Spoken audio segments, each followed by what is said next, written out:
Kate fears she's fighting a losing battle with her daughter.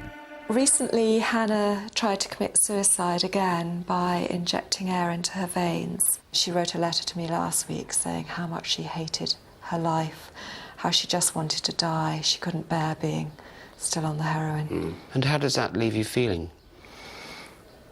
Despairing. There's no compassion. People are so dismissive. They believe that they are ruining their own life by choice. And trust me, they're not. Yeah. I have seen it so close at hand. I've seen her dishevelled, soaking wet, shivering, about 6.5 stone, just pleading and begging for money on the street. And it's horrid to see. If my daughter could be anything other than a heroin addict, she would love to be. She hates her life. She hates herself. It's a myth that most addicts come from the streets. I've met so many from families like Kate's. What is true is that most of them end up there, just like Hannah, doing anything she can to get illegal heroin.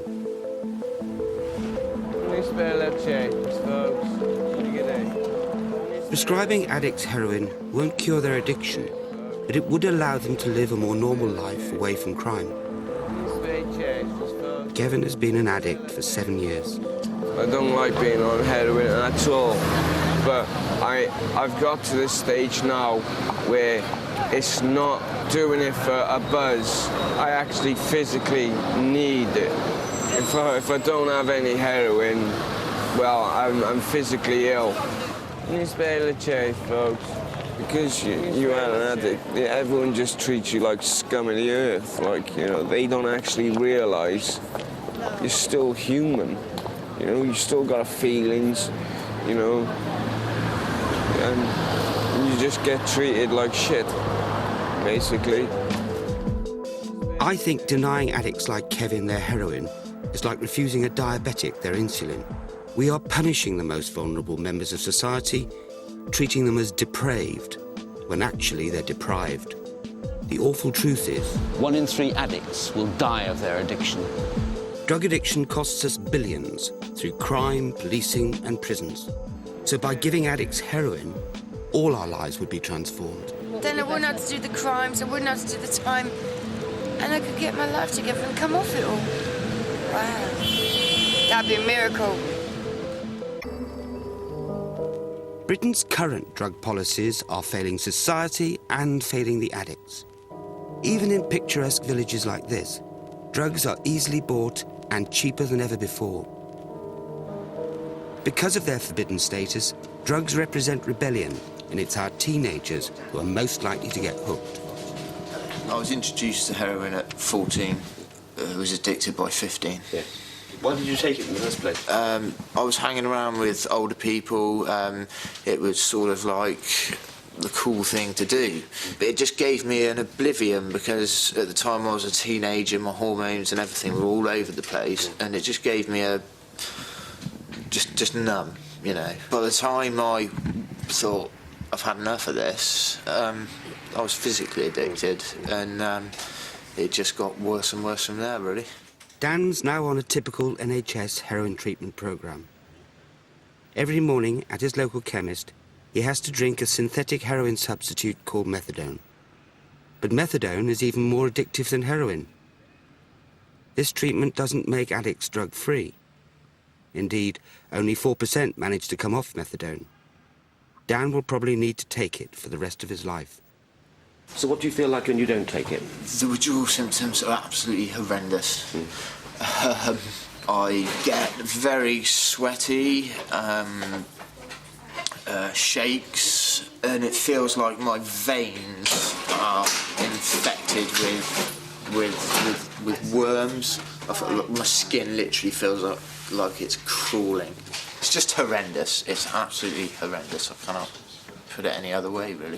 What would you say to other young people who are thinking about experimenting with heroin? Heroin has ruined the last 10 years of my life, basically. It's not something I would wish on my worst enemy, to be honest.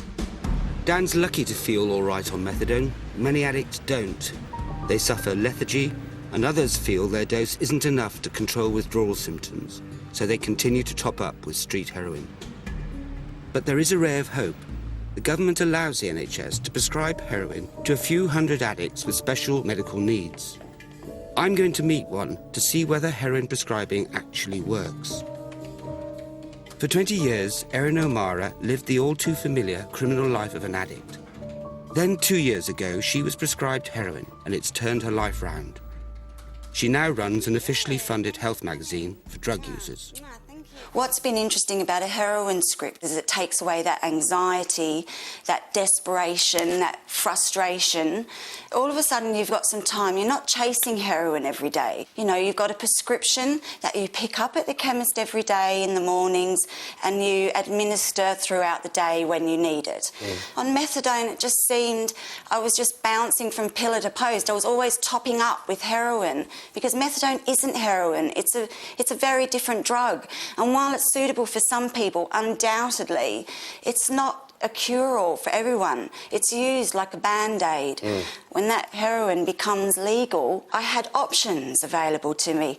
I could go shopping, I could meet my mum. I started doing the magazine. I've been able to, you know, decide what I want to have for dinner. I've started cooking. You know, all these things just... the sort of things that actually people take for granted. Yes, were just not on the agenda at all before. So it changes a lot. When that heroin becomes legal and prescribed, it changes. Everything. It changes everything. Yes, I can see that. I can see that. Good afternoon, Black Poppy. Safe in the knowledge that she can have as much heroin as she wants, rather than taking more, Erin is gradually reducing her intake. I'm planning to be off this script next year. It's the first time that I've actually been able to say those words about getting off my script. That's really exciting. Well done. Well done. Thanks, Clive. Before her heroin prescription, Erin's life was not so different from 23-year-old Michelle. Michelle has been addicted to heroin since she was 14 and has survived on the street buying her drugs through thieving and prostitution. So, what's your day like? What? I take some heroin, I go out, I will go and do business, I have sex with someone for some more, or I will shoplift for some more, or I do street robbery for some more. Anything, everything revolves around heroin. You probably have sex with about 20 punters a day. It's not nice. You go out, you sell your body, you even doing sex for £10 just so you can get a £10 hit. £10 hit? Yeah, £10 bag of heroin. You know? Have you been inside? I've been jail about 9 times. 9 times? Yeah. And all for drug offences. So where do you go from here? Would you like to get out of this?